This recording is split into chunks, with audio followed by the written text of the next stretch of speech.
Muy buenos días, bienvenidos al programa de la abogada Carolina Antonini, Hablando con Carolina. Esta mañana la tenemos con nosotros como cada fin de semana y también como cada fin de semana tenemos un programa muy interesante y muy importante para nuestra comunidad. El día de hoy estaremos hablando acerca de la comunidad queer o gay y sus derechos en inmigración. Pero antes le damos la bienvenida a nuestra abogada. Gracias por estar nuevamente con nosotros. ¿Cómo está? Buenos días, Gina. Muy bien, muy contenta de estar contigo otro domingo para hablar de nuestro tema favorito. Así es, abogada.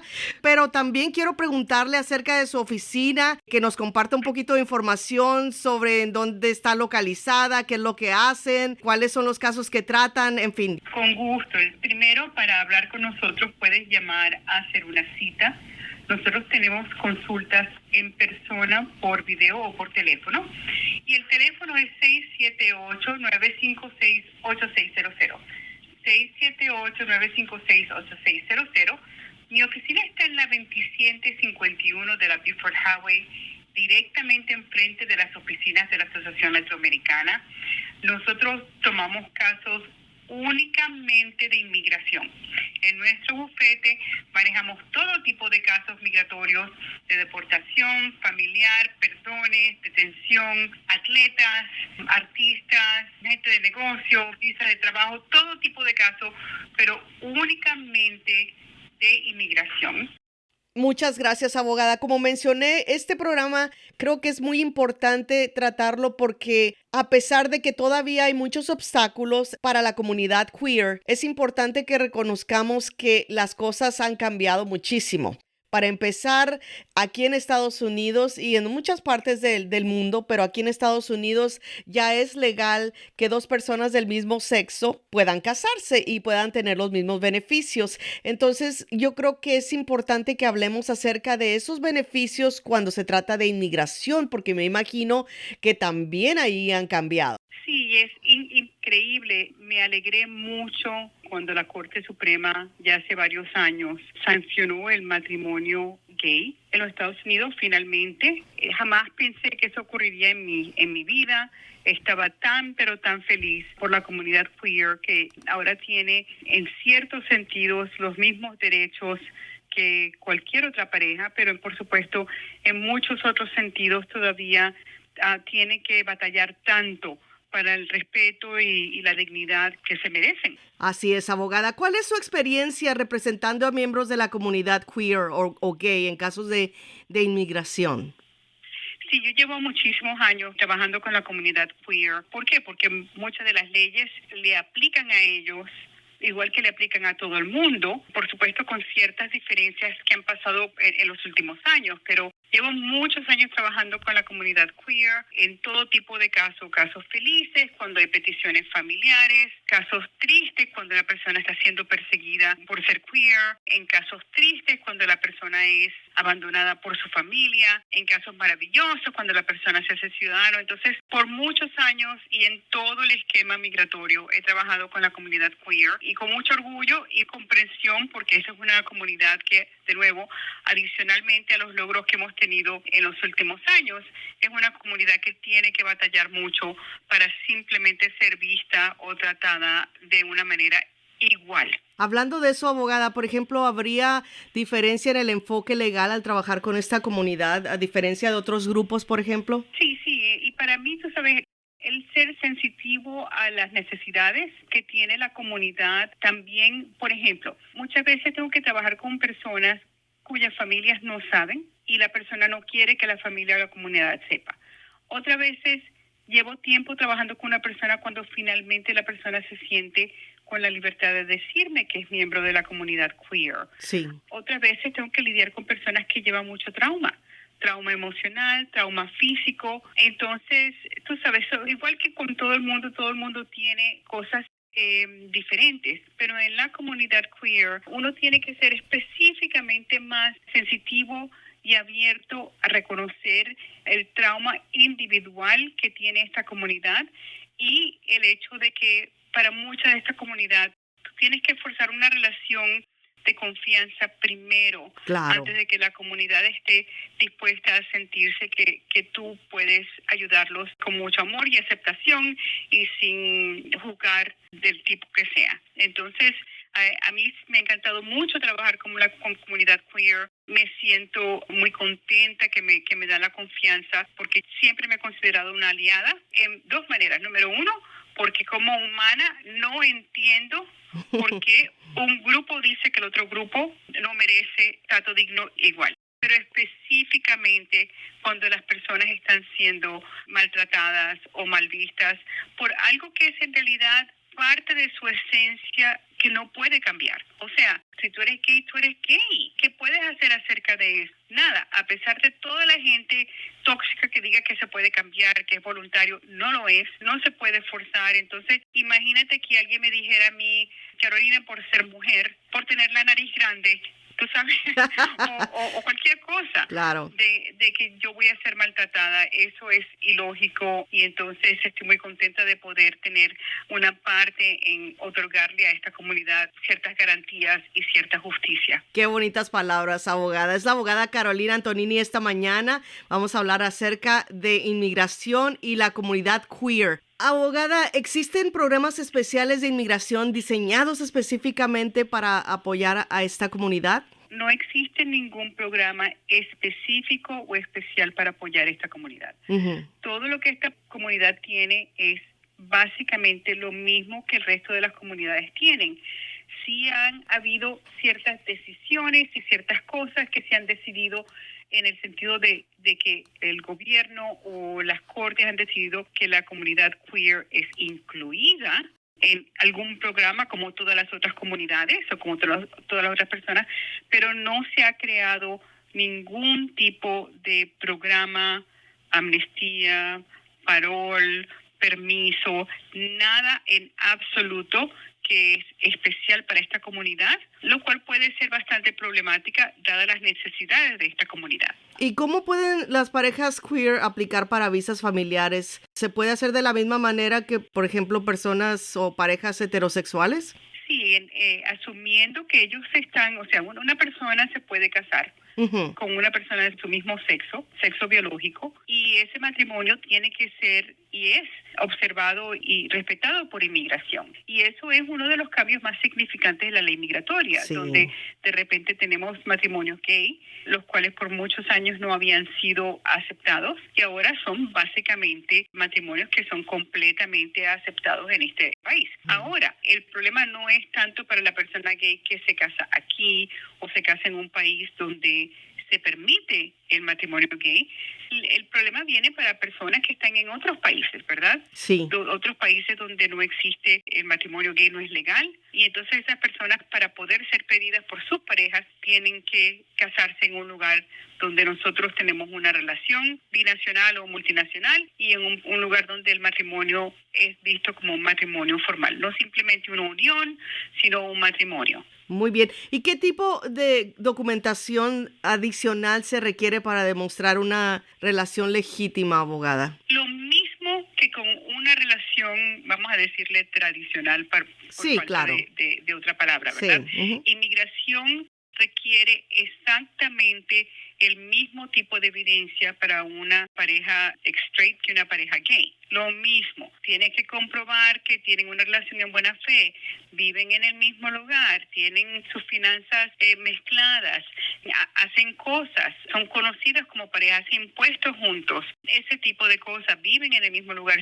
Tienen personas que pueden jurar que son, tú sabes, marido, mujer, mujer. Entonces es exactamente el mismo tipo de evidencia. No hay nada específico que ayuda a una miembro del queer community más allá de lo que un miembro de la comunidad straight tiene. La única cosa que yo he notado, y esto tiene que ver tristemente con la falta de comprensión o entender la comunidad queer, y la habilidad de muchos miembros de la comunidad queer de tener identidades sexuales que son simplemente más que binarias. Entonces, por ejemplo, si tú te has casado con una persona del sexo opósito y ahora te casas con una persona de tu mismo sexo, yo veo que en esos casos inmigración hay una tendencia de mirar el matrimonio con mucho más cuidado, con la idea del escepticismo de si la relación es una relación en buena fe o no. Fuera de eso, fuera de que un matrimonio previo en una manera, lo que la sociedad hubiera dicho, tú sabes, tradicional, el cual es después seguido por un matrimonio que es un matrimonio gay, pueda ser algún tipo de alerta para inmigración de mirarte más cercanamente. Fuera de eso, todo es igual, absolutamente igual. Es la abogada Carolina Antonini esta mañana con nosotros. Nuevamente, abogada, su teléfono, por favor. Con gusto, el teléfono es 678-956-8600, 678-956-8600. Si una pareja vive en un país donde el matrimonio entre personas del mismo sexo no es legal, entonces, ¿cómo puede una persona viviendo en Estados Unidos solicitar a su pareja? Sí, tú sabes, esto es una pregunta muy importante, porque si la persona que vive en el exterior, en el país donde no se reconoce el matrimonio gay, ¿verdad? Sí. Esa persona tiene algún tipo de otro visa para venir a los Estados Unidos, visa de trabajo, visa de estudiante, etcétera. La persona simplemente puede venir y casarse aquí, porque aquí se puede. Pero vamos a asumir que la persona está en un país donde no hay el matrimonio gay, no se reconocen estas relaciones y la persona no tiene visa para salir del país. Hay una posibilidad que existe no nada más para la comunidad gay, para todo el mundo, que es que la persona sea pedida para entrar a los Estados Unidos con una visa de fiancé, una visa de comprometido a matrimonio. El problema es que la visa de fiancé nada más está disponible para ciudadanos americanos. Entonces, si tú no eres un ciudadano americano, si tú eres, por ejemplo, un residente permanente y tú quieres pedir a tu pareja que está en otro país donde el matrimonio no es posible, tú tienes que primero hacerte ciudadano para hacer la visa de fiancé. Y esto es problemático.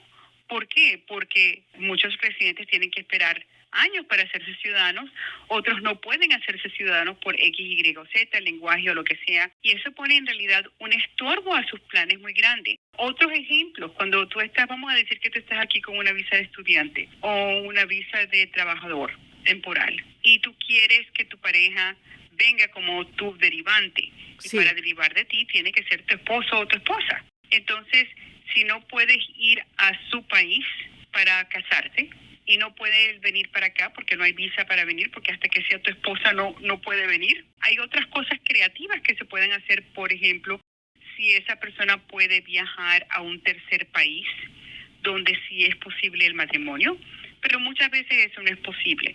Entonces, para parejas de la comunidad queer es problemático muchas veces cuando su pareja vive en un país que no es tolerante, que no tiene las leyes, y entonces si la persona no es ciudadano no puede pedirlo como fiancé, es mucho más complicado entonces poder tener esa reunión familiar. Esto del asilo es muy interesante para mí, abogada. ¿Pueden los miembros de la comunidad queer aplicar para el asilo? Sí, en realidad las aplicaciones de asilo, withholding y convenio contra la tortura es una de las maneras en las cuales yo he trabajado. Quizás 50% de mis casos o 40% de mis casos es en pedir asilo. ¿Por qué? Porque hace muchos años la Corte de Apelación Migratoria tomó una decisión que se llama Toboso. En el caso del señor Toboso, la Corte de Apelación Migratoria determinó que el ser miembro de la comunidad queer, en ese caso, el caso de Toboso era el ser homosexual, pero el ser miembro de la comunidad queer es un grupo protegido bajo las leyes migratorias, porque es considerado un grupo social particular y visible. Entonces, si tú puedes demostrar que en tu país tú has recibido persecución o vas a recibir persecución por causa de tu membresía en un grupo queer, adicionalmente, si tienes HIV, si tienes positivo para AIDS, tú puedes pedir o pelear el asilo. Y las leyes, de nuevo, las leyes ya te favoran en el sentido de que ya el ser miembro de la comunidad es definido como un miembro protegido. Claro, eso no significa que tú vas a ganar. Si tú vienes de un país donde ser miembro de la comunidad queer es relativamente bien protegido, vas a tener más dificultad comprobando tu caso que si tú vienes de un país donde el simplemente ser gay o ser sospechado de gay significa que la comunidad te puede hacer todo tipo de cosas, te puede meter la policía en la cárcel y en la prisión por 20 años, Sí. etcétera, etcétera. Pero muchos países tienen leyes extremadamente draconias contra la comunidad queer. Oh, claro. Y si tú eres un miembro de uno de esos países y aún viviste en el pasado en tu país, pero viviste enclosetado, y ahora viniste a los Estados Unidos, ahora saliste, estás viviendo abierto, el regresar a tu país sería un peligro.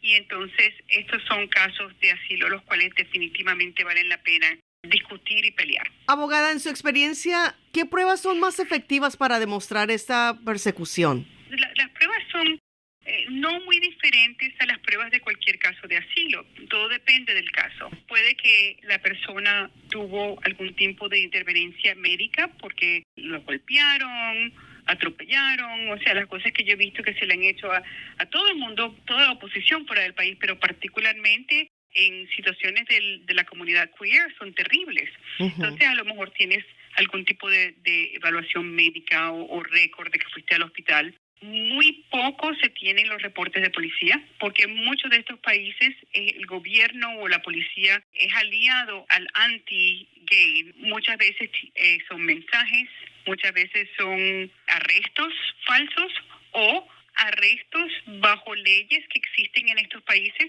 que son leyes que son diseñadas casi exclusivamente para penalizar a personas que son miembros de la comunidad queer. Por ejemplo, en Jamaica hay una ley que es la ley de obscenidad. Y la ley de obscenidad puede hacer que un policía, sin tener ninguna causa, sin tener ninguna evidencia, pueda arrestar a una persona quien no es moral, aunque esté siendo inmoral, en lo que ellos definen inmoral, en la privacidad de su casa. Y la inmoralidad que estas leyes describen, por ejemplo, tienen que ser exclusivamente, primordialmente con el tipo de actividades sexuales que un hombre homosexual participaría. Y entonces, si la policía piensa que tú eres gay, puede utilizar esta ley contra ti y puede meterte preso por 20 años. Es increíble. Entonces, en muchos de estos países existe la penalidad, o sea, la policía tiene estas habilidades y eso es evidencia. Si ya te han arrestado o te han amenazado de ese arresto es evidencia. Y si nunca lo han hecho, el simple hecho de que la ley existe y que hay reportes internacionales donde la ley es usada contra esta comunidad, te pondría a una persona que es gay en ese país técnicamente en esa situación. Y lo interesante es que muchos de estos países tienen turistas. Jamaica es un ejemplo de una actitud bipolar cuando estamos hablando de la comunidad queer. A los turistas que son parte de la comunidad queer no les pasa nada, toleran todo, sí. Todo está bien. Pero a los jamaiquinos es brutal el tratamiento contra el jamaiquino, particularmente el jamaiquino homosexual. Entonces, en muchos de estos países donde la persona viaja, por ejemplo, como tú y yo sabemos en México, México tiene una situación interesante porque México tiene el gobierno federal específicamente y antes de los Estados Unidos reconoció los derechos del matrimonio homosexual, etcétera. Sabemos que el turista gay puede ir a México lo que le da la gana y estar más que bien. Pero también sabemos que México todavía es una comunidad machista y que en muchos lugares, si no la gran mayoría de los lugares, la persona mexicana de ese lugar va a tener dificultades siendo gay. Entonces, para personas como esas personas, el caso de asilo es un poquito más difícil porque tienes que enseñarle al juez, a pesar de que la ley federal dice esto, y a pesar de que los turistas lo tratan de esta manera, a esta persona, no. A esta persona es perseguida por su membresía en la comunidad queer y el gobierno no está dispuesto o no quiere protegerlo. ¿Por qué? Porque el gobierno de México tiene, por supuesto, la Policía Federal, pero la Policía Federal no es quien está protegiendo a las personas de día a día en las ciudades y los pueblos. Esas son las autoridades locales o las localidades estatales, la policía estatal o local. Y si la Policía Federal puede estar todo de acuerdo, pero si la Policía Estatal no lo está, a pesar de lo que diga la ley, de facto, la vida de una persona queer en México puede ser una vida extremadamente peligrosa. Abogada, hablando del nuevo programa de la administración de Biden, ¿pueden las personas de la comunidad queer beneficiarse? Sí, pero no de ninguna manera especial. O sea, no hay nada especial para una comunidad queer en el programa de Biden, que es el programa familiar. Es uno de esos programas donde la comunidad queer puede beneficiarse simplemente porque este programa le da la oportunidad a una persona que está casado con un ciudadano o una ciudadana quien lleva aquí más de 10 años y quien entró ilegalmente. Entonces, si tú entraste ilegalmente al país y llevas más de 10 años y te casaste con una ciudadana o un ciudadano, tú puedes participar en el programa de la unidad familiar del Parole in Place que acaba de sacar Biden, sin importar si tu matrimonio es un matrimonio queer o tu matrimonio es un matrimonio, vamos a decir, tradicional, por no decirlo de otra Sí, manera. claro. Claro, muy bien. Abogada, y hablando del VIH, ¿todavía es una barrera para obtener la residencia aquí en Estados Unidos? Sí, el VIH fue un impedimento por muchos años Ujú. porque fue añadido a la lista de enfermedades que te hacía no admisible a los Estados Unidos, pero esta condición fue eliminada desde el segundo presidente Bush. George W. Bush eliminó el HIV de la lista, por lo tanto, si tú eres una persona inmigrante y tú tienes HIV, tú, número uno, no tienes que decirlo, número dos, no tienes que tener el examen para él, porque cuando uno inmigra a los Estados Unidos uno tiene que presentar un examen médico en una oficina de un doctor aprobado por inmigración. Esos doctores pueden ofrecerte si tú quieres hacer el examen de HIV adicionalmente y lo pueden añadir a tu aplicación, pero obviamente no es requerido. Por lo tanto, mi consejo es que nadie en estos doctores se haga el examen del HIV, Ujú. nadie acepte eso y que eso no tiene que estar puesto en documentos del examen migratorio de ninguna manera. En su experiencia, ¿cómo manejan y adjudican los oficiales de UCIS aplicaciones de inmigrantes queer? En general, mi experiencia ha sido muy positiva. Y en mi experiencia, los oficiales han sido o neutrales o con compasión. Cada vez que yo voy con un cliente que es miembro de la comunidad queer, yo siempre me siento que hay la posibilidad de que el oficial sea hostil. Y no es que yo no he tenido oficiales hostiles. Yo he tenido oficiales hostiles cuando he tenido clientes queer, cuando he tenido clientes que han sido víctimas de violencia doméstica, niños, etcétera, etcétera. Es increíble cuando uno va con una persona quien está en un grupo vulnerable, siempre hay uno o dos oficiales que uno no entiende quién les jaló el pelo en la mañana, ¿verdad? Sí. ¿Quién les dio una patada en la mañana? Que traen ese odio o esa discriminación o esa indignación que tienen porque a la gente le encanta decir a los demás cómo vivir en vez de preocuparse de cómo ellos mismos vivir.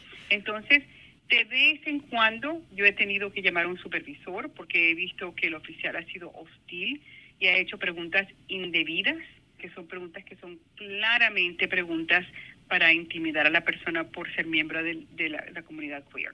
Pero te voy a decir que ha sido un número tan pequeño que he estado bien orgullosa con el hecho de que la gran mayoría que yo he ido a inmigración, así sea con ICE o UCIS o ninguna de esas agencias, generalmente los oficiales han tenido o un tono neutral o un tono positivo y optimista hacia mí y mis clientes. Hablando de la actitud en la corte, abogada, ¿qué tipo de actitud ha observado en los jueces de inmigración respecto a casos de esta comunidad? Bueno, esa es otra situación en donde todo depende del juez. Con los jueces de hoy en día siendo mucho más normal, sin tratar diferente a alguien por ser miembro de la comunidad queer. En el pasado, cuando yo empecé a ser abogada de migración, te puedo decir que la actitud era mucho más diferente, bien hostil, el tipo de cosa que tú te imaginarías. Estás enfrente de un juez que es viejo, blanco, conservador. Sí. Oh my God, te va a ir muy mal, ¿verdad? En realidad, las experiencias negativas han sido pocas. en realidad la gran mayoría de los jueces en frente al cual yo me he presentado y me he presentado con mis clientes en proceso de deportación que son miembros de la comunidad queer, ha habido un respeto o una neutralidad apropiada. Abogada, y finalmente esta pregunta que le quiero hacer, en su opinión, ¿cómo puede la comunidad queer apoyar a nuevos inmigrantes que ya forman parte de esta comunidad de aquí, de esta sociedad de Estados Unidos? Y también si existen organizaciones o grupos aquí locales que ofrezcan asistencia legal o emocional, aparte de, por ejemplo, como usted que es abogada. Sí, esta es una pregunta maravillosa porque mis clientes, o sea, la comunidad queer, cuando estamos hablando de casos migratorios, tiene problemas que son más, en mi opinión, más agudos que las personas que están procesando por medio de violencia doméstica, que las víctimas. Porque por lo menos en nuestro sistema, para las víctimas existe diferentes protecciones, organizaciones y hasta la ley básica, o sea, hasta el poder llamar a la policía, etcétera. Y el apoyo de por lo menos de parte de su familia o de su iglesia, etcétera. La comunidad queer está mucho más desamparada. Muchos de los miembros de la comunidad queer que han sido clientes míos no pueden contar con el apoyo de su familia. Muchos de los miembros de la comunidad queer que he representado en ser queer han sido básicamente negados por su familia. Y el poder contar con tu familia es tan importante cuando tú tienes un caso legal, no solamente para el apoyo emocional y el apoyo económico, sino también el poder tomar decisiones que son a tu favor, etcétera. Entonces, muchos de la comunidad queer no tienen el apoyo o no pueden contar con ese apoyo y en ciertas circunstancias la familia ni siquiera sabe y la persona no se siente cómoda en decirle.